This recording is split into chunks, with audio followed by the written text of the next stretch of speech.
Hi friends, ভারতীয় রান্নাঘর চ্যানেলে আপনাদের সবাইকে স্বাগত। আর আজকে নিয়ে চলে এসেছি একটা দুর্দান্ত রেসিপি, যেটা হচ্ছে কাঁচা আর মাছের রান্না কালিয়া।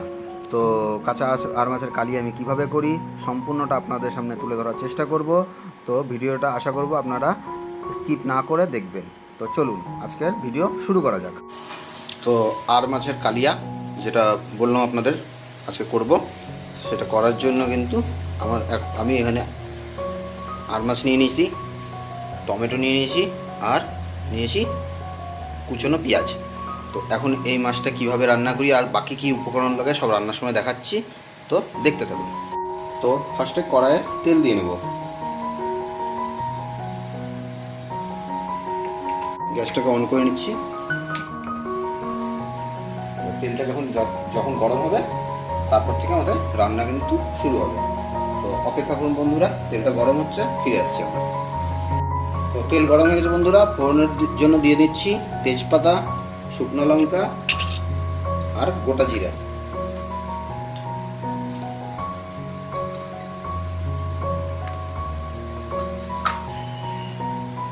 আর এখন এর মধ্যে দিয়ে দেব একটা মিডিয়াম সাইজের যে পেঁয়াজ কুচিয়ে রেখেছিলাম সেটা।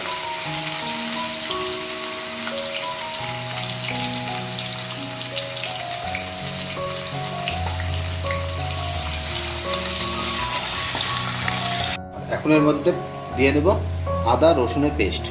পেঁয়াজটা ভাজা হয়ে গেছে, তো আদা রসুন পেস্টটা দিয়ে নিচ্ছি। তো আদা রসুনের পেস্ট থেকে তেল ছেড়ে দিয়েছে, আর এখন এর মধ্যে দিয়ে নিচ্ছি আগে থেকে কুচিয়ে রাখা একটা মিডিয়াম সাইজের টমেটো।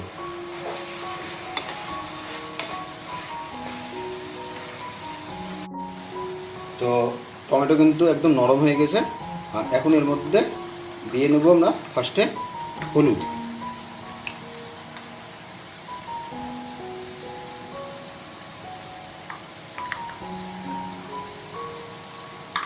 এরপর দিব কাশ্মীরি লাল লঙ্কার গুঁড়ো।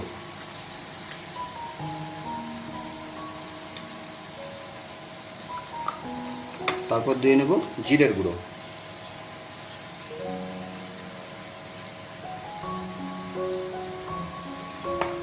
এখন মশলাটা ভালো মতো কষিয়ে নেব।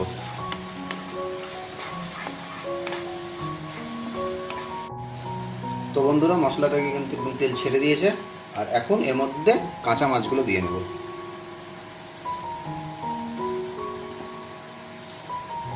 আপনাদের আগেই বলেছি কাঁচা মাছ আজকে রান্না হবে, আর এই মাছটা কিন্তু যখন আমরা যেমন মাংস রান্না করি সেই রকমই আমাদের রান্না করতে হবে। ভালো মতো মাছটাকে কষিয়ে নিতে হবে।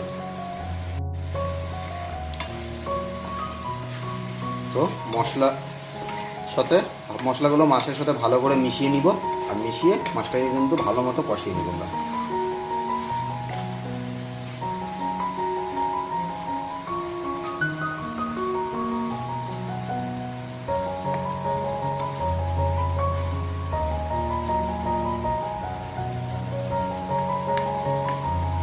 তো বন্ধুরা, 10 মিনিট ধরে মাছটাকে কষিয়ে নিলাম ভালো করে, আর মাছটা ভালো মতো কষে গেছে। আর এখন এর মধ্যে জল দিয়ে দেবো।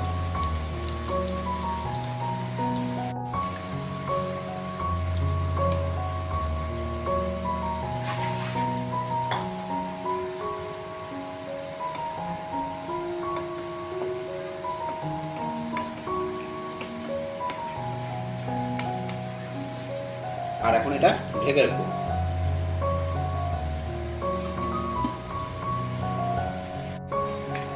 তো এখন দিয়ে নিব স্বাদ মতো লবণ।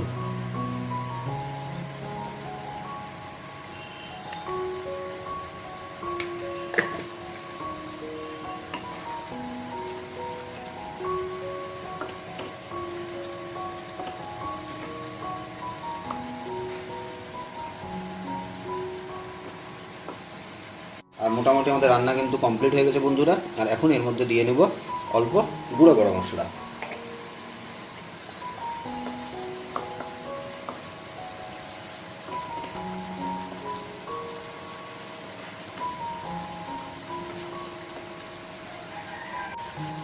তো বন্ধুরা, আর মাছের কালিয়া যেটা বানালাম রেসিপিটা সব পুরোটাই আপনাদের সাথে শেয়ার করলাম। তো যদি রেসিপিটা আপনাদের ভালো লাগে থাকে তাহলে কিন্তু একটা লাইক অবশ্যই করে দিয়েন, আর কমেন্ট করে জানাবেন যে রেসিপিটা আপনাদের কেমন লাগলো। আর সকল নিজের বন্ধুদের সাথে রেসিপিটা শেয়ার করে নেবেন। আর যদি কোনো নতুন বন্ধু চ্যানেলে এসে থাকেন তো অবশ্যই সাবস্ক্রাইব করে আমাদের পাশে থাকবেন। তো দেখা হচ্ছে অন্য কোনো ব্লগে। আজকের জন্য টাটা।